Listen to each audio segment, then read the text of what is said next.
Repeat after me. We're running short on time today since Maddie needs to get to her gymnastics class. Lexa explains as she glances down at a list attached to her clipboard. So let's plan ahead for tomorrow's activity. I must say, Lexa does have good leadership qualities. She was born with a clipboard in her hand. Last week, she continues, we cleaned out Mrs. Downing's truck and earned $5, plus the coins we found in her glove compartment, which gave us $1.78 each. Thanks to Graham for helping us with the math on that. Graham shrugs as he stuffs a cloth inside the end of his clarinet, cleaning it for probably the 10th time today. He is always cleaning that thing. And he's always solving math problems with ease. Not just math, he can recite historical events like their letters in the alphabet. He can conjugate any Spanish verb without pausing. And he can divide fractions. But he can't seem to figure out the simplest things. That clarinets don't need 10 cleanings a day. That pants becomes too short when you grow. You should quit wearing them. That a pole doesn't need an apology when you bump into it. And that guy like Joel Weber will fling monster-sized spitballs at the back of your head if you do stuff like that. Lexa continues with her list. There are a couple of other options. We could go clean Mrs. Jensen's boards and try for some gummy bears. I heard from Allison Walker, who has a sister in her class, that they did a science experiment today involving gummy bears. So you know there are leftovers. Maddie pouts, arms crossed. Yuck, we clean boards for chocolate, or I'm not going. She keeps pulling her arms in tight, trying to get her fingertips to touch behind her back. She is the most opinionated second grader I've ever met, and the most flexible. Okay, Lexa chews on the end of her pencil as she thinks. I guess we could beg Mr. Landry to let us watch a movie in the library, but last time he shooed us out of there in a hurry because of a faculty meeting. So there's always the option of eavesdropping bingo. Oh, I love eavesdropping bingo. We split up into 2 teams and listen in on teacher conversations, hoping to overhear the phrases or words we have on the bingo cards that Lexa makes up. For example, if we hear standardized testing, we mark that square with an X. The goal is to get 4 across, up, down, or diagonally. Last time, Graham and I won when we overheard the PE teacher say, darn it. It should be noted that if a team overhears an adult say a swear word worse than darn it, it's an automatic win. So far, none of us earned an automatic win. Let's take a vote. Lexa stands up and gives us a serious look. We'll do this democratically. Majority wins. Technically, Graham interrupts, it's possible we won't get a majority of votes since there's an even number of people. I'm not voting, Lexa replies. A good leader does what her team members are passionate about. This makes me giggle. Reading your mom's counseling books again? Lexa winks. I'm up to the chapter called Dynamic Group Therapy. Fascinating stuff. Unlike the rest of us, Lexa intends to follow in her mom's footsteps and become a school counselor. Graham wants to become a jazz musician and travel the world.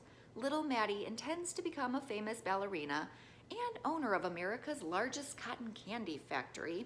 And me, all I know is I do not want to become a principal, though I secretly want to wear high heels that click-clack while I'm walking down halls.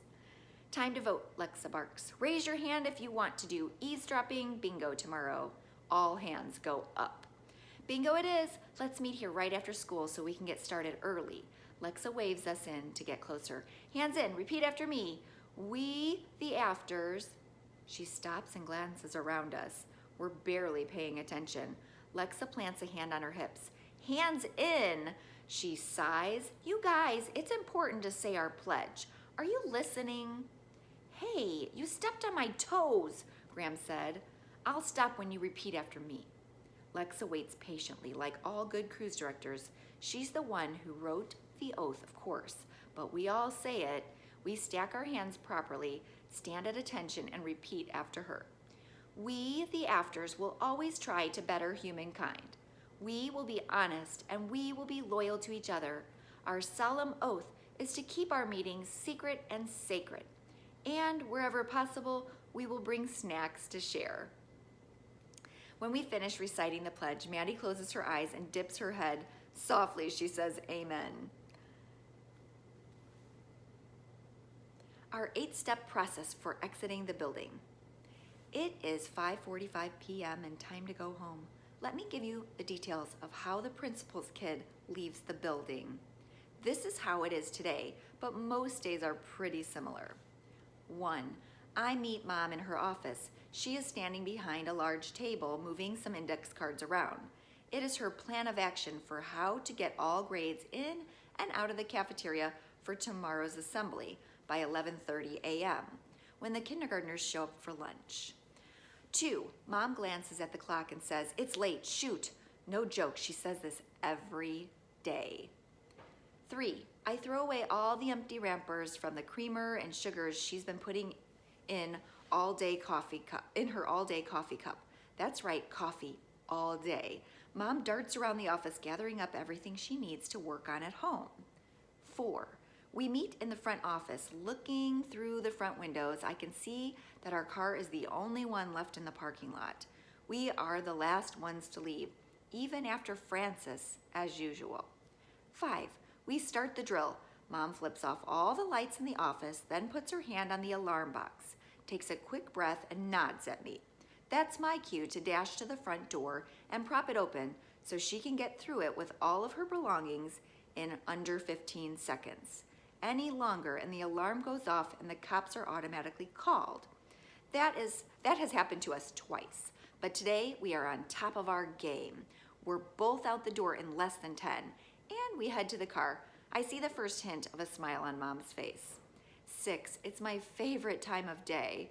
7, but this is yet another late exit day. 8, there will be no Whopper flip with cheese on Danny's trampoline. Chicken wings and ducks. There you are. The game's about to start. Dad is already in his number 23 jersey, buzzing around in a frenzy as he sets out dinner. Hot sauce drips down his chin as he polishes off a chicken wing. Do you want mild again or spicy? Mild, I say, always mild. I grab my paper plate and start the routine. TV trays, Coke, paper towels for napkins. It's the off season, but we have tons of basketball games recorded. Strangely, Dad rushes around at the last minute like the game's about to start and we must panic because that's the art of watching basketball, he says. This is our Monday night tradition. We always order wings from Buffalo's Grill since it's buy one get one free night, buzz around in a hurry, and then at the last moment flop down on the couch to settle in for 2 hours of watching LeBron James stuff a basketball into a hoop. We don't even care that it's an old game. Mom's role in this tradition is to take a bath, then afterward pop in to snag a chicken wing now and then. Dad used to watch basketball at the time it actually aired, back when he worked in an office where they made him wear a tie and be on time. Now, he carves wooden ducks. He carves other animals too.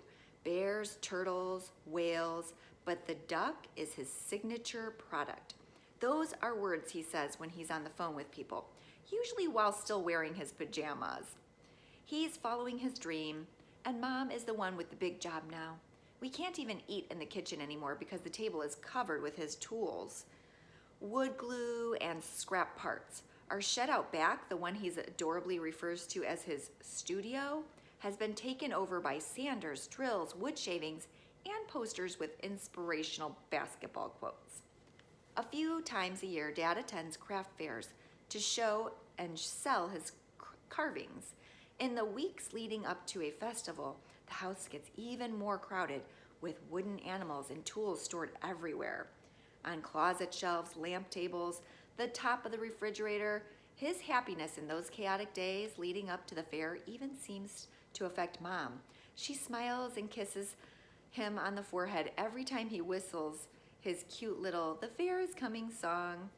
Secretly, I've come to love the smell of fresh wood shavings. And LeBron sinks another three-pointer, Dad announces. Usually he fast forwards through the commercial, but whenever it's getting late in the game and he's certain LeBron's team will win, He doesn't fast forward. Instead, he turns to me. Tell me something cool, something awful. Your choice, which one comes first? He says this every time, and it feels like a ritual between us that will forever be the same. Chicken wings, basketball, something cool, something awful. Pulling my knees in, I hug them close as we wiggle deeper into the couch. First, something awful. It's the story of the spitball. His eyes grow big. Wet, dripping, milk-soaked? Details, Allie. It's hard not to smile. Settle down. I didn't get it analyzed in a lab. I just saw it launch across the room. And from my viewpoint, it was approximately the size of Jupiter. That's pretty small. What's wrong with your lame classmates? I ignore his goofiness and continue. It hit the floor and dried there, so after school, I used Francis's floor buffer to get it up. That and a bookmark. He gives me a knowing nod. Who was the victim? A kid? A teacher? Mom? Not Mom. She would have already ranted to you and taken an extra long bath. So, who was the victim? And who was the criminal? I pause, listening for Mom's footsteps. Ratting someone out, even if it's Joel Weber, is not something I will ever do again. In a low voice, I say, I can tell you the victim. It was Graham. Your friend? Yes, no, he's not really a friend anymore. Oh, come on, you've known him since you were as tall as a yardstick. I'm serious, Dad, it's different now. We don't talk during school, only after. Then why are you cleaning up? Spitballs for him. This makes me pause. It's a simple question. Why does the answer seem so complicated? Dad narrows his eyes, waiting for an answer. As much as I don't want to talk to him about that, I sort of like that he pries into my friendships. He knows why Chloe stopped talking to me. He hasn't helped me solve that one, but he still snoops. Yet, he's wrong about Graham. Right, but wrong. Can we just watch the end of the game? He lifts the remote control high in the air, taunting me. Not until you tell me something cool. I'm guessing you're not going to tell me much more about the something awful. I search my brain. Something cool. Oh, they're going to announce who gets invited onto the Math Olympiad team soon. I got an A on my last test, so I may have a chance to get an invitation. Graham helped me study. He smiles. Sounds like this friend, who is not a friend, is the kind you should hang on to. Too bad he's getting spitballs thrown at him. Suddenly, Mom appears at the door. When she's in slippers instead of high heels, it's like she's in stealth mode. Spitballs? What happened? Time to zip it, Allie. Nothing, Mom. I clam up. Dad clams up. We all go clam-like. Mom snatches a chicken wing and breaks the silence. Set your alarm, Allie. We need to get to school early tomorrow. Once Mom is gone, I grab the remote from Dad and hit play. The crowd goes wild as LeBron slam dunks the ball. My guess is LeBron never had to go to school so early that it was still dark out. Dad thinks this over for a moment. Never guess someone's backstory. You don't know the truth until you ask. Fine, I'll call LeBron and ask him about his childhood. Dad nods. Report back. Confession. I don't actually call LeBron. His website only has links to his Twitter.